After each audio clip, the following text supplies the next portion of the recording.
is not a governmental taking, this is a private entity doing the taking. This is not... Well, no, well, let me proceed. So you have these physical takings, and then you have what are called regulatory takings, in which the government, by regulation, prohibits certain uses of property, and it limits the value of that property in such a way that in some cases the courts have said you can't put all the burden on this particular property owner without compensating for it. In other words, the community as a whole should pay for this. And so the argument, so the physical takings are one, and then there's what's called a per se taking, which the Supreme Court came up with about 15 years ago, which says that if the government's regulation completely prohibits any profitable or valuable use of the property of the land, then the government has to pay. Okay, so in that particular case, the guy bought some beachfront property, and then the state enacted a statute that says you can't build anything on these beaches. So he said, well, you've rendered my land valueless. And the Supreme Court said, well, if that's the case, and this is not it's not a public nuisance, then the state has to compensate.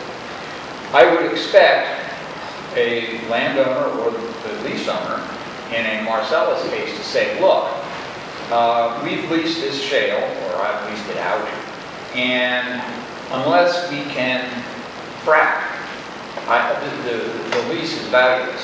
We totally rendered this property I have, this shale, valueless, because the only way I can extract any value out of it is to go down there with horizontally drill it with fracking. So that would be the argument, that you rendered this property valueless. Now, counter to that is, well, the property isn't, you can't separate out the property in layers. You have to look at the property in its entirety. And so there are cases, the property runs from the center of the earth up infinitely above the surface. That's what's called a fee simple. You own all the subsurface, you own all the supersurface, and you own the surface. And there can be takings if the government interferes with the supersurface. For example, airplanes, military airplanes flying over the land constantly can constitute taking. Coal underneath the ground, if you're not allowed to get it out, can constitute taking. And so in those kinds of cases, the argument would be, well, it's not a per se taking because you have to look at the property as a whole. And when you do that, you have to decide, you have to sort of balance to see whether it's a taking. And in that analysis, you look at 4 or 5 factors to determine whether the person, the landowner or the shale owner, is entitled to compensation. And those factors include the extent to which the property is diminished, the character of the governmental regulation. The government is not coming in and taking it, obviously. The character of the governmental interest.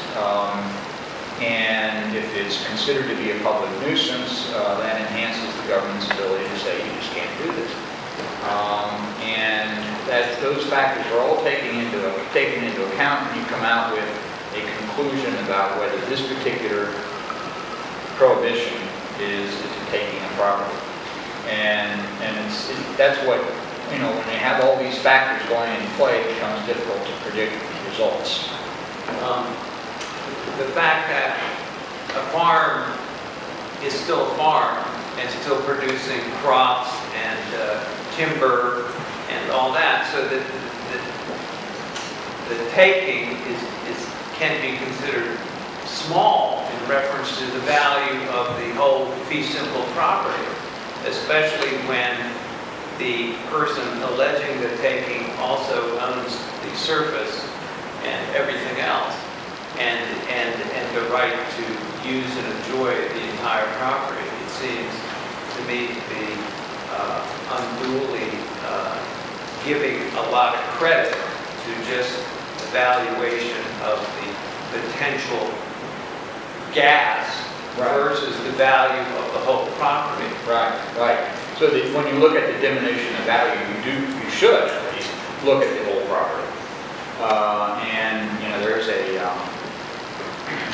case up in Rhode Island where, in fact, the property was diminished by 90%. The court still said, well, you're still going to have to engage in this balancing. And of course, there, a 90% diminution would be substantial, but what you're talking about is a good point, that shale is 7,000 feet down, and there's a whole lot above it. Not only that, but it doesn't say anything about fracking in leases.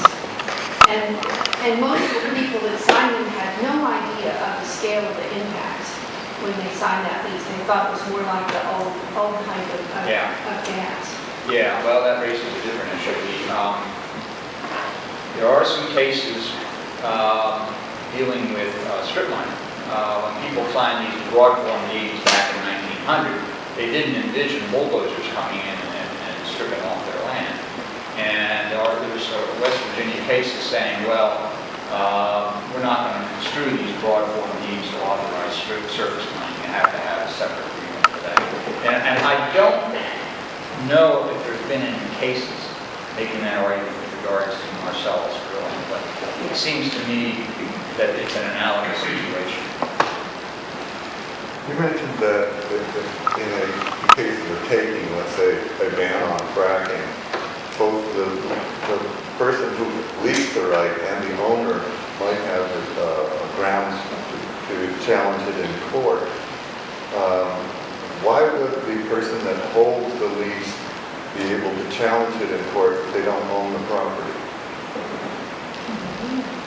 Well, the lease is property.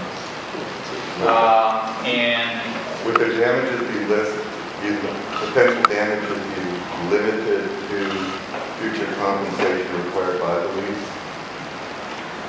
well, let me separate those out. Leases are more akin to personal property, which don't get as much protection as real property, but nevertheless, they are property.